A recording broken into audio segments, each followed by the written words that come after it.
A stimulus bill is gaining traction, and why is that? It's bipartisan.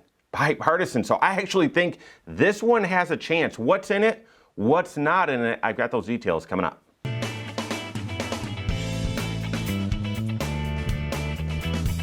My name is Mike Bernard. I am the host of the Wise Money Show. I'm also one of the certified financial planners right here at Korhorn Financial Group. Make sure you hit that subscribe button, turn on notifications, and smash that thumbs up button.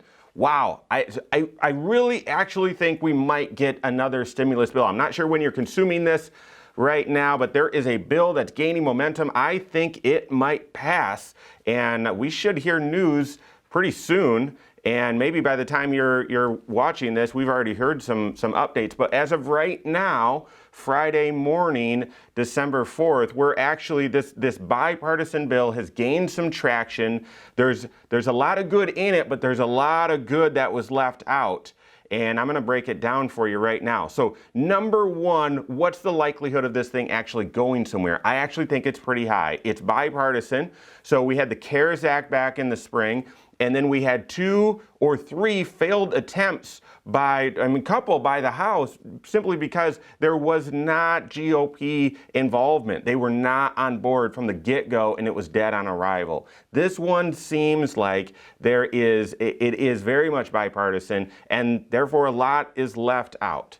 So, all right, so here it is. It's $908 billion. That is still a staggering amount. You know, it was nearly a trillion dollars that was injected in one stimulus package back to help us get out of the 2008 great financial crisis. All it took was about $1 trillion, right? We've already thrown $3 trillion. The Fed has expanded their balance sheet. Here's another almost $1 trillion. And again, you're going to see a lot is left out. So it's still massive, but a significant reduction from the $3.5 trillion HEROES Act that was proposed earlier in the year.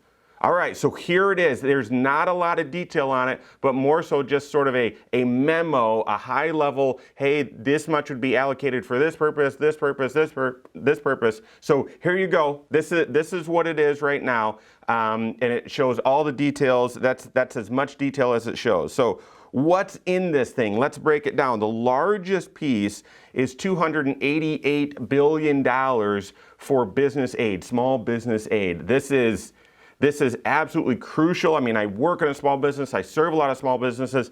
Big businesses are hurting, but if you look at the stock market, things are flying high. It's small businesses, in particular, restaurants or hospitality, movie theaters, those sorts of things. And if those are part of a larger chain, they've got access to other dollars. But and obviously they're struggling too. But if it's a smaller chain, or a small, locally owned, family-owned restaurant or family-owned theater, I mean, I don't know how they're going to make it through this. And so $288 billion set aside for different programs to help small businesses. One of those programs would be another round of the PPP, the Paycheck Protection Program. If you've listened to these videos in the past, I loved that program when it first came out. And I have absolutely hated the idea of just making more funds available for it. I think the thing has run its course.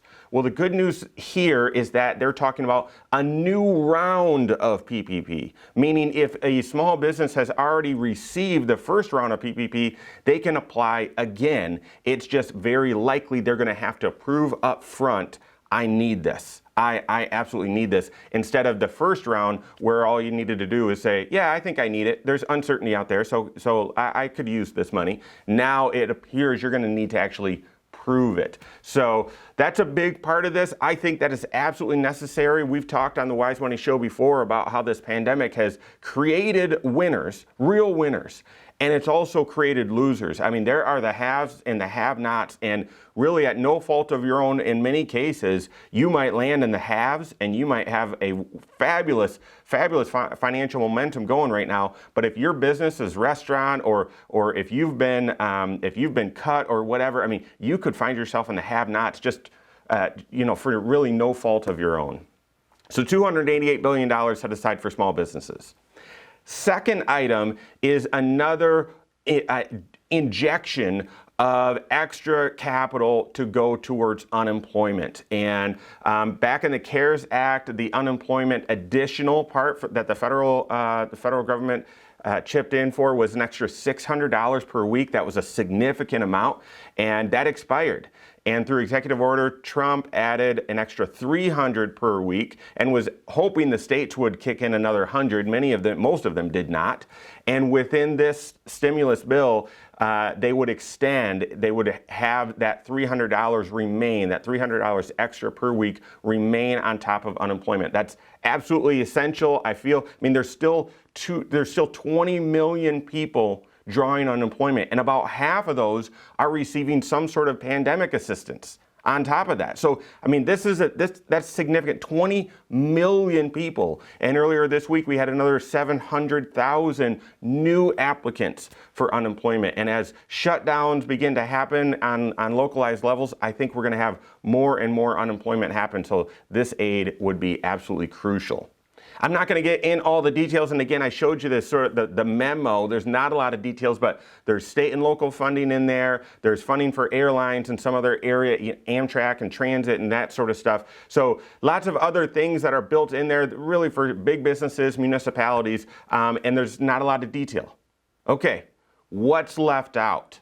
The biggest one, in my opinion, there is no helicopter money in this. There is no direct stimulus payment of $1,200 or an extra $500 or $600 for children. There is no helicopter money in this thing at all. Now, I wonder, now you might not like this, but I wonder if the rationale is, listen, the economy is sort of re-stimulating itself because of the measures we've done in the past or whatever. Things are re-stimulating. It's just there's people that need really significant help. And so we're going to put some programs in unemployment and PPP to really help those in need. But as far as re-stimulating the economy, let's just send you some money and you can spend it.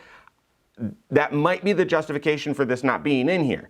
The other is, in order to make it bipartisan, they really needed to keep the price tag down, close to about $1 trillion. And so it's very, very possible that the helicopter money wasn't put in this bill because they just needed to keep the price tag down. So that's a big one. The other big one that is left out of the plan is there's no aid to stave off the likely wave of evictions that could be coming. There's no extension to the moratorium for evictions, foreclosures, that sort of stuff. And for me, I mean, 20 million people on unemployment, and we've had numbers at that elevated level for nearly 9 months.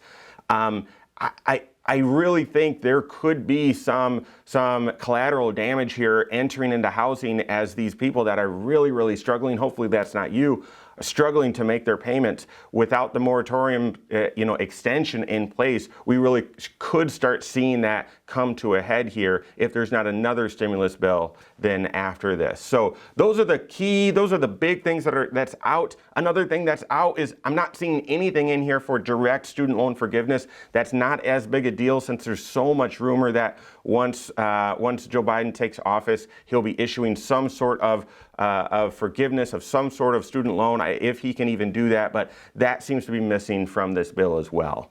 So when you look at it, there's positives and there's negatives. The positives are, I think we're going to get some aid. The positives are, I think the aid is going to go directly, more directly to the areas that are hardest hit. Those small businesses, restaurants, the airlines and transit, as well as those that are still unemployed. And again, if you're listening to this, I'm sure you'd love some aid. But I think you'd also agree that any new aid really does need to go to those hardest hit, not just be a windfall for all, right? So that's the good. I think we're going to get this thing passed, and I think it's positioned to go directly where aid is needed the most. The bad is I think a lot of people have been expecting another round of direct stimulus checks, and hopefully you haven't gone out and spent any yet or been aggressive on spending your savings because you've expected more money coming in. But that's the bad, that's not coming in, and while I feel for landlords during this time as well, there's nothing in here about the eviction and moratorium on that, and nothing in here about direct student loan forgiveness. So it's a give and take.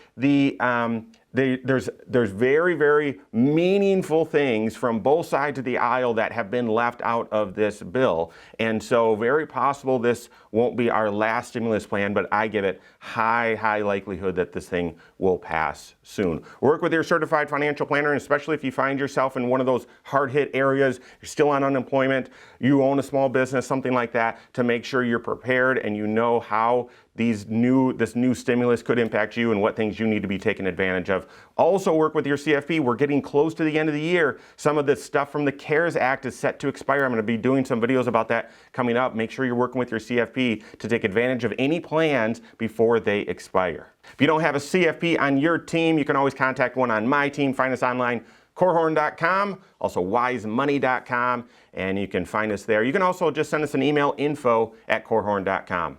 All right, there you have it. Go out and take your next wise step in your financial life.